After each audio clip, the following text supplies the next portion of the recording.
ගවේෂණාත්මක කෘෂි කාර්මික වැඩසටහන.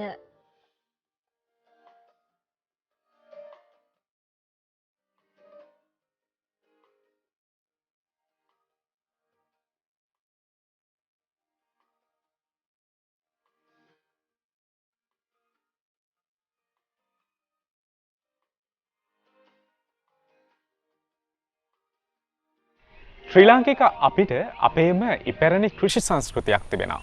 තවමත් Tamanගේ හේනේ කුඹුරේ පූදින අස්වැන්න දිහා බලාගෙන දවස ආරම්භ කරන මිනිස්සු කොතෙකුත් අපේ රටේ ඉන්නවා.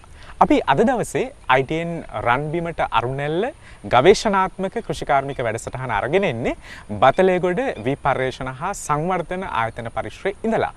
ගොවි ජනතාවට ඊටාම වැදගත් කරුණු කාරණා රසක් වී වගාවට අදාළව වී වගාව ආශ්‍රයෙන් අද දවසේ කතා බහ කරන්න අපි සූදානම්. මේ කතා බහට අපිත් එක්ක එකතු වෙනවා කෘෂිකර්ම සහකාර අධ්‍යක්ෂ ඒ වගේම බතලේගොඩ වී පර්යේෂණ හා සංවර්ධන ආයතනයේ පුහුණු ආයතන ප්‍රධානී KR තිලකසිරි මහත්මයා. අයිබෝන් ඔබතුමාට. අයිබෝන්. ඇත්තටම මේ බතලේගොඩ වී පර්යේෂණ ආයතනය කියලා කිව්වම ගොඩක් දෙනෙක් හිතාගෙන ඉන්න කාරණාවක් තමයි බිත්තර වී ලබා ගන්න පුළුවන් තැනක් කියලා මේ වී පර්යේෂණ හා සංවර්ධන ආයතනය. මේක ඇත්ත නැත්ත මොකක්ද අධ්‍යක්ෂතුමා? ඔව් අමිල මහත්මයා අද ගොඩ දෙනෙක් හිතාගෙන ඉන්නේ මේ බතලේගොඩ වී පර්යේෂණ ආයතනය කියන්නේ බිත්තර වී නිපදවන ගොවිපළක් කියලා. ඒ සත්‍ය කතන්දරය තමයි මේ බතලේගොඩ වී පර්යේෂණ ආයතනය පර්යේෂණ සංවර්ධන ආයතනයෙන් අපි කරන්නේ බිත්තර වී නිපදවීම නොවේ. බිත්තර වී නිපදවීම සඳහා අවශ්‍ය කරන මූලික වී නිපදවීම සහ නව වර්ග නිපදවීම. දැන් උදාහරණයක් ඇට අපි අලුත් වී වර්ගයක් හදන එක මේ ආයතනයේ ප්‍රධාන කාරණයක්. ඒතර අපේ ආයතනයේ යටතේ තියෙන අනිකුත් උපයෝගක ආයතන තියෙනවා. ඒ ආයතන වලත් වී වර්ග හදනවා. ඒතර මේ හදන බිත්තර වී වල අභිජනන බීජ ඒ වගේම මූලික බීජ අපි මේ ආයතන වල හදලා රජයේ ගොවිපල් වෙත ලබා දෙනවා තවදුරටත් බිත්තර වී නිෂ්පාදනය සඳහා. ඒ නිසා ඇත්ත වශයෙන්ම අපි කරන්නේ ප්‍රධාන වශයෙන් බිත්තර වී නිපදවීම නෙවෙයි බිත්තර වී නිපදවීමට අවශ්‍ය කරන මූලික වී නිෂ්පාදනය කිරීම. අපි ඇත්තටම දැනගන්න කැමති ඔබතුමාගෙන්. අපි දන්නවා ගොවිජන සංවර්ධන දෙපාර්තමේන්තුව අනුබද්ධ ආයතන විසින් මේ ගොවියාට බිත්තර වී සපයන්න අලෙවි කරන්න ක්‍රියාත්මක වෙනවා. ඒ සම්බන්ධව දායකත්වයක් වී පර්යේෂණ හා සංවර්ධන ආයතනයේ දක්වනවද? දැන් අපි මෙහි නිපදවන්නේ අභිජන බීජ සහ අත්තිවාරම් බීජ. මේ බීජ හැදුවට පස්සේ ගොවිපල් අංශය වෙත ලබා දුන්නාම ගොවිපල් අංශය විසින් නැවත මේව වගා කරනවා එම ගොවිපළවල් තුල. එහෙම වගා කරලා ලබා ගන්නවා ලියාපදිංචි බීජ. මේ ලියාපදිංචි බීජ ගොවිපළවල් විසින් හෝ එහෙමත් නැත්නම් කොන්ත්‍රාත් ගොවීන් වෙත ලබා දීලා ඒ අය ලවා නිෂ්පාදනය කරගන්නේව තමයි සහතික බීජ කියන්නේ. ඒතර මේ සහතික බීජ තමයි අපි ගොවි ජනතාව වෙත ලබා දෙන්නේ වගා කිරීම සඳහා. ඒතර මේ වී නිෂ්පාදනය කිරීම සහ මුලින්ම සිදුවන්නේ කෘෂිකර්ම දෙපාර්තමේන්තුවේ බීජ හා රෝපණ ද්‍රව්‍ය අංශය මගින්. එහෙම කරලා මේ වී අපේ ගොවි මහතුරුන්ට බිත්තර වී වශයෙන් ලබා දීම සිදු කරනවා. ඇත්තටම මේ ඔබතුමා ඊටාම හොඳ කාරණාවක් මතු කළා. සහතික වී තමයි ගොවියා වගාව සඳහා යොදාගත යුත්තේ. හැබැයි හැමෝටම සහතික වී වගා කරන්න ලැබෙනවද? සහතික වී ලබා ගන්නේ කොහෙන්ද කියන කාරණාව බැලුවොත් යම් යම් ගැටලු සහගත තත්වයන් ගොවීන් තුලින් මතුවෙනවා. ඇත්තටම හැමෝටම සහතික වී ලැබෙනවද? මම හිතන්නේ ඒ තාම වැදගත් ප්‍රශ්නයක්. අද වෙන විට රාජ්‍ය අංශය වගේම පෞද්ගලික අංශයත් බිත්තර නිෂ්පාදන ක්‍රියාවලියේ ඉන්නවා. මේ අංශ දෙකෙන් එකතුලා දුන්නත් අපිට පුළුවන් වෙලා තියෙන 14%ක් 15ක් තරම් සුළු ප්‍රමාණයක් තමයි සමස්ත බීජ අවශ්‍යතාවයෙන් සපුරන්නේ. මේ නිසා ගොවි ජනතාවගෙන් 85ක් තරම් ප්‍රමාණයකට සිදු වෙනවා තමන්ගේම වී තමන්ගේ බිත්තර වී හැටියට පාවිච්චි කරන්න. ඒ වගේම දැන් සහතික වී ලබාගත් ගොවියෙක් හිතනවා වාර දෙක තුනකදී එහෙම නැත්නම් කන්න දෙක තුනක් ගියාට පස්සේ මේ සහතික වී වල තිබෙන ගුණාත්මක භාවය නැති වෙනවා කියන කාරණාව. ඒ නිසාම ඔවුන් මේ සහතික වීම වගා කිරීමට බීජ ද්‍රව්‍ය විදිහට යොදා ගැනීමට මැලිකමක් දක්වනවා. ඒ පිළිබඳ විවිධ මතිමතාන්තර තිබෙනවා. ඔබතුමා මේ සම්බන්ධව දක්වන අදහස මොකක්ද? බොහෝ ගොවීන්ගේ තිබෙනවා මතයක් ඔබ කිව්වා වගේ මේ අපි එක් වතාවක් ලබා ගන්න වී වගා කරලා ඒකෙන් ගන්න ඊළඟ වී මුරයට එනකොට මේකේ තියෙන මේ බට් එක ඇරෙනවායි කියලා. එහෙම බට් කිරීමක් මේ වී වල නැහැ. මේ වී වල තියෙන්නේ ඇත්තරම දැන් උදාහරණයක් වශයෙන් කිව්වොත් බතලගොඩ වී පර්යේෂණ ආයතනයේ හදපු පළවෙනි වී වර්ගය තමයි H4 කියන්නේ. මේ H4 අපි නිපදවලා ගොවින් වෙත ලබා දුන්නේ 1958 වර්ෂයේ. අද දක්වාම අපි අභිජන්න බීජ වශයෙන් මෙම ආයතනය තුල වගා කරමින් පවත්වගෙන ඉන්නේ පළවෙනි වතාවට නිපදවපු H4ම තමයි. නැවත H4 හදන්න පුළුවන් සමතේ කවුරුවත් නැහැ. දැන් තවත් ලංකාවේ ප්‍රධාන වී වර්ගයක් තමයි BG 300. ඒ හදපු BG 300 තමයි මේ අවුරුදු ගණනාවක් පුරා පවත්වගෙන ඉන්නේ. ඒ නිසා මේ වර්ගයක් හැදුවට පස්සේ එය නැවත හැදීමේ හැකියාවක් නැහැ. ඒ නිසා අපි කරන්න තියෙන්නේ මේ V වර්ගයේ මිශ්‍ර වීම වලින් තොරව වෙනත් වර්ග සමග මිශ්‍ර වීමකින් තොරව පිරිසිදුව පවත්වා ගැනීමයි. කියමනක් තිබෙනවා මිශ්‍ර නොවි පවත්නා තාක්කල් වර්ගයක් නොනැසී පවතී කියලා. බිත්තර එහෙම නැත්නම් වී මිශ්‍ර නොවි පැවැත්වීම ඊටාම වටිනවා ගොවිපොලේදී කුඹුරේදී ගොවියාට. හැබැයි මේක කරන්නේ ගොවියා විසින්මයි. ඔහුගේ නොදැනුවත්කම මත හෝ ඔහුගේ යම් යම් ක්‍රියාකලාපයන් නිසාම තමයි බිත්තර වී මිශ්‍ර වී බවට පත් වෙන්නේ. මේක අවම කරන්න මොන වගේ දේවල්ද කරන්න ඕන? ඒ සඳහා අපි ඇත්තටම ගොවි මහතුරුට හඳුන්වා දී තිබෙනවා. අර මුලින් අහපු ප්‍රශ්න පිළිතුරක් හැටියට අර බිත්තර වී හිඟේ සඳහා කොහොමද අපි මෝඩ දෙන්නේ කියන එකේදී අපි කියනවා ස්වයං බිත්තර නිෂ්පාදනය කියලා. මේ සඳහා සෑම ප්‍රදේශයකම ඉන්න කෘෂිකර්ම උපදේශක මහතුරු මගින් අපේ ගොවි මහතුරුන්ට උපදෙස් ලබා ගන්න පුළුවන්. මේ ස්වයං බිත්තර නිෂ්පාදනයේදී අපිට පුළුවන් ආරම්භ කිරීම සඳහා මෙවැනි පරිශන ආයතනයකින් එමත් නැත්නම් රජයේ ගොවිපලකින් ලියාපදිංචි බීජ ගොවි මහතුරුන්ට ලබා ගන්න. කිලෝ 1ක නැත්නම් කිලෝ 2ක පැකට් එකකින් මේක ආරම්භ කරන්න පුළුවන්. එහෙම ආරම්භ කරන වී තමන්ගේ ශේෂ්ත්‍රයේ වෙනම කොටසක පිරිසිදු වගා කර ගැනීමෙන් තමන්ට පුළුවන් ගුණාත්මක බිත්තර වී නිෂ්පාදනය කරගන්න. එහිදී අපි සැලකිලිමත් විය යුතු ප්‍රධානම කාරණේ තමයි වෙනත් වර්ග මිශ්‍ර වීම වැළැක්වීම. ඒ සඳහා අපි කරන්නේ මුල් අවදියේ සිට නිරන්තර අවධානයෙන් සිටමින් ඇත්තරම ඒකදී බිම් සකස් කිරීමේ සිට සියලු කාරණා ඉතා වැදගත් වෙනවා. වගාව ආරම්භ කරාට පස්සේ වෙනත් වර්ගයක් මිශ්‍ර වීම සහ තියෙන හැම ක්‍රමවේදයක්ම අපි වළක්වන්න ඕනේ. ගහේ උස වෙනස් නම්, ගහේ වර්ණය වෙනස් නම් මොනවා හෝ වෙනසක් මේ යම් පඳුරක අපි දැක්කොත් ඒ පඳුර වහාම ගලවා ඉවත් කළ යුතුයි. ඊළඟට මල් පිපෙන අවධියේදී අවධානයෙන් ඉඳලා කලින් මල් පිපෙන වර්ගයක් ගස් පඳුරු කීපයක් තිබුණොත් නැත්නම් ප්‍රමාද වී මල් පිපෙන පඳුරු කීපයක් තිබුණොත් ඒවා ගලවා ඉවත් කළ යුතුයි. මල් පිපුණට පසුව කරලේ වෙනසක් දැක්කොත් අපි උස කරලක් තිබුණොත් අනිත් ඒවාට වඩා උස කරල් තියෙන පඳුරක් තිබුණොත් නැත්නම් මිටි කරල් තියෙන පඳුරක් තිබුණොත් ආදී වෙනසක් දැක්කොත් බීජවල හැඩේ හෝ පැහැේ වෙනසක් තිබුණොත් ඒවත් අපිට ගලවා ඉවත් කළ හැකියි. මෙසේ කිරීමෙන් පුළුවන් අර වගාවේදී අපි නොදැනුවත්ව මිශ්‍ර වෙච්ච වර්ග තිබුණොත් ඒව ඉවත් කරලා හොඳ වගාවක් ගන්න.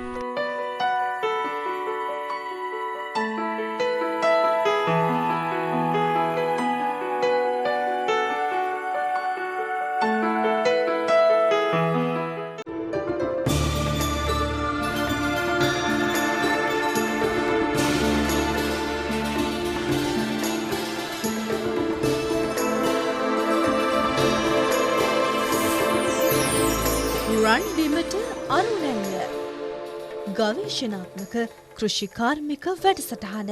සහකාර අධ්‍යක්ෂතුමා දැන් මේ හඳුන්වා දුන්නු බීජ වර්ග මේ දක්වා ඉපැරණි බීජ වර්ග නව බීජ වර්ග විදිහට ප්‍රභේද කරන්න පුළුවන්ද නැත්නම් ඒ තාක්ෂණික අත්හදා බැලීම් නිරන්තරයෙන් සිදු වෙනවද? අනිවාර්යයෙන් සිදු වෙනවා. දැන් ඔබ දන්නවා මේ 1952 තමයි මෙම ආයතනය ආරම්භ කළේ.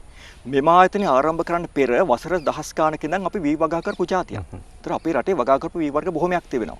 ඔබ දන්නවා කළු හීනටි, සුදු හීනටි, පච්ච පෙරුමාල, මඩතවාලු, කුරුළු තුඩ මෙවැනි වී වර්ග අපි වගා කරා. මේ සියල්ලක් පොදුවේ අපි කියනවා පැරණි වී නැත්නම් දේශීය වී කියලා. මේ වී වර්ග වගා කරමින් එද්දී අපි දන්නවා මේ ජනතාව ජනගහනයේ වැඩිවීමත් වගා කරන කුඹුරු යම් ප්‍රමාණය අඩුවීමත් නිසා වැඩිවන ජනගහනට අවශ්‍ය ආහාර නිෂ්පාදනය කිරීමේ බරපතල අර්බුදයට රට මුහුණ දෙනවා. එතකොට 1940 දී ලංකාවට ලංකාවේ වගා කරන වී වලින් අපිට පුළුවන් වෙන්නේ 140ක් පමණයි අවශ්‍යතාවය සපුරන්න. 60ක් අපි අවශ්‍යතාවය සපුරගත්තේ විදේශ රට වලින් ආනයනය කිරීමෙන්. ඒ වෙනකොට රටේ හිටිය ජනගහනය මිලියන 6යි. මේ නිසා ජනගහනය වැඩිවීමත් සමග සහ මේ සමාජ වෙනසත් එක්ක වගාවෙන් ඈත් වෙලා බොහෝ පිරිස් වෙනත් රැකියාවලට යොමු වෙනවා. ඒ නිසා වගා කරන සුළු පිරිසක්. ඒ නිසා අපිට සිදු වුණා අර අතීතයේ තිබිච්ච යපුම් කෘෂිකර්මයේ වෙනුවට වාණිජ කෘෂිකර්මයට යොමු වෙන්න. මේකෙදි අපිට අවශ්‍ය වෙනවා අක්කරයකින් නිපදවන නැත්නම් හෙක්ටයාරයකින් නිපදවන අස්වැන්න වැඩි කරගන්න. මේ සඳහා අවශ්‍යයි වැඩි ඵලදායීතාවයක් තියෙන නැත්නම් වැඩි නිෂ්පාදන විභවයක් තියෙන වර්ගයක් හඳුනා දෙන්න. මේ සඳහා තමයි අපි මුලින්ම H4 කියන වර්ගය හඳුනා දුන්නේ. මේකෙදිත් මෞෂාකයක් හැටියට පාවිච්චි කරේ මුරුංගකායන් කියන පැරණි වී වර්ගය සමග වෙනත් විදේශීය වී වර්ගයක් මිශ්‍ර කරලා තමයි H4 නිපදවන්නේ. මේ H4 නිපදවුවට පස්සේ වසර 8ක් ඇතුළත ලංකාවේ වගා බිම් වලින් 50%ක් H4 වගා කරන්න පටන් ගත්තා පැරණි වී ඉවත් කරලා. ඒ කියන්නේ ඒ තරම් ගොවි ජනතාව දැනගත්තා මේකේ තියෙන සාපේක්ෂ වාසිය. මේ H4 අපි වගා කරගෙන යනකොට 1968 දී අපිට අවශ්‍ය වුණා තවදුරටත් නිෂ්පාදනය වැඩි කරන්න. ඒ සඳහා හඳුනා දීපු වර්ග තමයි නවදියුණු වී. මිටි ශාකයක් මේ ඔබ දකින්නේ මේ නවදියුණු වී. මේ ශාක වල තියෙන විශේෂ ලක්ෂණයක් තමයි ඔබ දකින්න එක මට්ටමකට කරල් තියෙන්නේ. ඒ වගේම මේ කරලත් එක්ක තියෙන මේ දජපත්‍රේ ගොයමින් ඉහළට හැදෙනවා. පත්‍ර කඩා වැටෙන්නේ නැහැ ඍජුව තියෙනවා. ඒ නිසා සියලුම පත්‍ර ප්‍රභා සංශ්ලේෂණය කරනවා. මේ ඒ වගේම පොහොර ප්‍රතිචාරය වැඩි. කියන්නේ පොහොර දැම්මොත් අස්වැන්න වැඩි කරන්න පුළුවන්. මේ නිසා මෙවැනි වර්ග වලින් අපිට පුළුවන් හෙක්ටයාරයක් තුලින් වැඩි අස්වැන්නක් ලබා ගන්න. ආහාර සුරක්ෂිතතාවත් සමග මේ සහල් පරිභෝජනය ගැන කතා බහ කරද්දී ඒක නූතනයට අරගෙන ආවොත් නැත්නම් ඒ පිළිබඳ තිබෙන වර්තමාන කතා බහ පිළිබඳව බැලුවොත් සහකාර අධ්‍යක්ෂතුමා බොහෝ දෙනෙක් කියන කතාවක් තමයි මේ ඉපැරණි වී වර්ග නැත්නම් සාම්ප්‍රදායික දේශීය වී වර්ග භාවිත කිරීම පරිභෝජනයට ගැනීමට සුදුසුයි. ඔබතුමා ඔය සඳහන් කරපු නවතම දියුණු වී වර්ග භාවිතයට ගැනීමෙන් විවිධ රෝගාබාධ ඇති වෙනවා කියලා. මෙන්න මේ කතාවේ සත්‍යතාවය කොහොමද? මම හිතන්නේ ඒ කාලීන වැදගත් ප්‍රශ්නයක්. මොකද අද මේ මතය තද්ද බල විදිහට සමාජගත වෙලා තියෙන මතයක්. මම වී පරීක්ෂණ ආයතනයේ නිලධාරියෙක් හැටියට මම දකිනවා මම විවිධ ප්‍රදේශවල යනකොට ඇතැම් වසර විදේශ රටවලදී පවා ලාංකිකයෙක් හමුනොත් අහන්නේ පරීක්ෂණ ආයතනයක් කියපුවාම ලංකාවේ විසයි නේද කියලා. ඒ තරමට සමාජගත වූ භීතියක් වී පිළිබඳව මවල තියෙනවා. මේක ඇත්තරම අනවශ්‍ය භීතියක්. මොකද ඔබ දකිනවා මේ වී මිසක් මේවා කිසිම ආකාරයෙන් ජාන විකෘත කිරීමේ ක්‍රමයක් අනුගමනය කරලා නැහැ. මේකේ කරලා තිබෙන්නේ මේ වීවල සාමාන්‍ය ස්වභාවය තමයි වී කියන එක 100%ක්ම ස්වපරාගණය සිදු වෙන්නේ. ඒ කියන්නේ මේ ශාකයේ පුෂ්පයක් ඒ ශාකයේ පරාග වලින්ම තමයි පරාගණය වෙන්නේ. අපි වර්ගයක් හදනවා කියන්නේ පරාගණය වීමට පෙර මේ පුමංගී කොටස නැත්තම් රේණු කොටස කපලා ඉවත් කරලා වෙනත් වී වර්ගයක මලක් අරගෙන හොලවල මේකට පරාග හලන එක. කෘතිම දෙයක් සිදුවන්නේ නැහැ. කෘතිමව කරන්නේ වෙන ශාකයක පරාග මිශ්‍ර කිරීම. ඒක තමයි වර්ග දෙයක් මිශ්‍ර කිරීමෙන් කරන්නේ. මේක ලැබෙන සාපේක්ෂව වැඩි අස්වැන්නක් දෙනවා තෝරගෙන ඒවා වර්ගයක් හැට අපි පවත්වාගෙන එනවා. මේ කුමන දේ කරත් මේ වී ඇටේ කියන්නේ හරියට බිත්තරයක් වගේ. දැන් ඔබ ගත්තොත් බිත්තරයක්. මේ බිත්තරයෙන් කිකිලි පැටියෙක් බිහි වෙන තුරු අවශ්‍ය පෝෂණය බිත්තරය තුල ගැප් කරලා තියෙනවා. අපි කිසි කෙනෙක් රක්කවන කාලය තුල බිත්තරය ඇතුළට ආහාර දීමක් කරන්නේ නැහැ. ඒ වගේ ගොයම් පැලයක් පැලවීමට අවශ්‍ය කරන පෝෂක ද්‍රව්‍ය සියල්ලක්ම වී ඇටය තුල ගැප් කරලා තියෙනවා. මේ පොත් 10 පොත් අපි අයින් කරොත් මේ වී ඇටයක අපිට ලැබෙනවා නියුඩ්ඩ සහිත සහල් ඇටයක්. නියුඩ්ඩ සහිත සහල් ඇටේ නියුඩ්ඩ ඉවත් කරොත් ඔබට ලැබෙනවා තනිකර පිෂ්ඨයේ තියෙන සහල් ඇටයක්. වී ඇටයක්. මේ සහල් ඇටයක්. මේ සහල් ඇටේ නියුඩ්ඩ ඉවත් කරාම තියෙන්නේ පිෂ්ඨ කොටස. පැරණි වී වලත් එකයි, නව දියුණු වී වලත් එකයි. වැදගත් පෝෂක පදාර්ථ අඩංගු වන්නේ අර නියුඩ්ඩේ. දැන් අද අපි පුරුදු වෙලා තියෙනවා 100% නියුඩ්ඩ පෑහලා ආහාරයට ගන්න. එතකොට වැරද්ද තියෙන්නේ වී වලද අපේ තියෙන ඒවා පිළියෙල කිරීමේ ක්‍රමවේදය තුළද? මේ නිසා අපි ජනතාවට කියනවා පුළුවන් තරම් නියුඩ්ඩ සහිත සහල් අනුභව කරන්න. ඔබ පැරණි වී ගත්තත් මේවා නියුඩ්ඩ ඉවත් කළා මේ ආකාරයෙන් පෑහලා ගත්තොත් ඔබ කොහොම කෑවත් ගන්නේ එකම විදිහේ සහල්.